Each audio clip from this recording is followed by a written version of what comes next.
Even though California is one of the very last states to hold its primary, it turns out that the Golden State may be the key in choosing the Republican nominee. Political analyst John Dadian is here to explain what may actually happen come June 5th. John, thank you so much for joining us. And you look so festive in your St. Patrick's Day attire. St. Patrick's Day. There you go. Okay, let's talk about June 5th. It's very rare that California voters actually get to decide on a nominee because our primary is so late in the game. Is that right? I've been doing this for almost 30 years, and I can't remember the last time California was expected to be this much of a player. So come June 5th, here in California, the days leading up to that, we expect the candidates to show up in the state, start doing some major advertising, and then do we know which way voters are starting to lean in picking one of the candidates?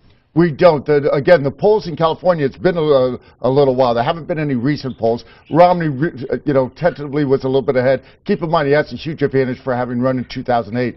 But also keep in mind that the Republican rules are that it's by congressional district as far as the allocation of the delegates. And we have the largest congressional delegation, with 53 seats. So they're going to be all over it. Ron Paul may pick up pockets here and there.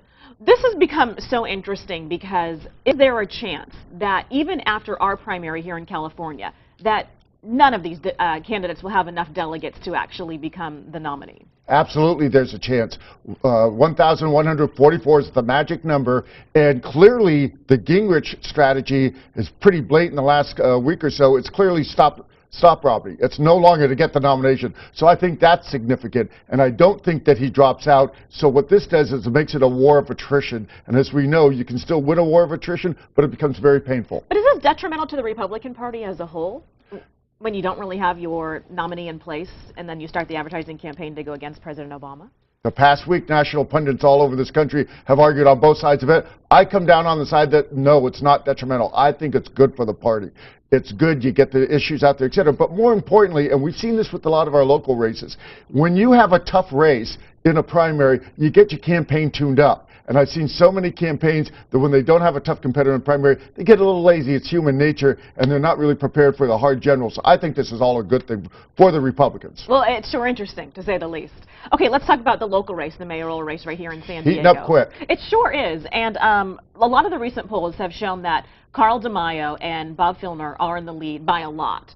What do you see happening as the advertising money and the campaign money that these folks have raised starts to be spent?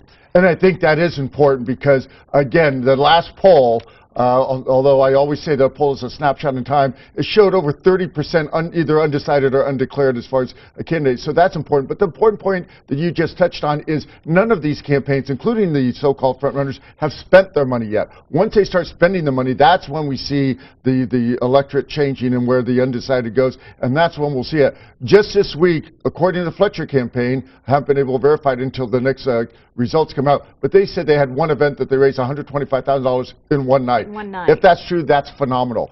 Important date is tomorrow is the next cutoff date for fundraising reports, and about a week later is when we'll get those publicly. So all eyes, as far as the insiders, are watching that to see how much the money really has moved. Now, the local Republican Party has endorsed Carl DeMaio. What does that mean for him? It's pretty big for a couple reasons. Again, it's a nonpartisan race, so an R won't appear after his name, but they can do something what they call member communications. Any Republican they can send out, and that's an expense the DeMaio campaign doesn't have to bore. And again, if Filner is the one getting in as a Democrat, the three Republicans are fighting for that Republican second slot. And as you mentioned, it's a nonpartisan race. So is Bob Filner a shoo-in at this point to make it to November, or is he really taking a gamble and just assuming that? I have never used the word shoo-in in campaigns because I look at President Dewey, President Gore, these people who thought they were shoo-ins for their races. With Bob Filner, here's what I think. Bob shifted several times. Early on in the race, he said he was a shoo-in. I thought it was dumb for him to say that publicly. Then he got a little lazy and it started showing that the Republicans were ahead of him and he was not going to finish second. So a fire got lit under him and now he's campaigning actively. So I think it is a good chance that he gets in. But absolutely, any one of these four can get in the runoff. Keep in mind, the people ask me who the next mayor is. They're surprised when I tell them I have no idea. Yeah. The goal for this particular campaign is not to win the mayor's race, it's to get in the runoff. Total of 13 candidates on the ballot. Okay, so realistically, nobody's going to get 50% plus one vote. Okay, it's sure getting interesting, both nationally and right here in San Diego, too. John Dadian, who's looking fine and green. Thanks for coming. Friendly Sons of St. Patrick's. Mike Neal and Chip Dykes are leading the parade tomorrow. We'll have so much fun, and I hope it stays dry for you as well.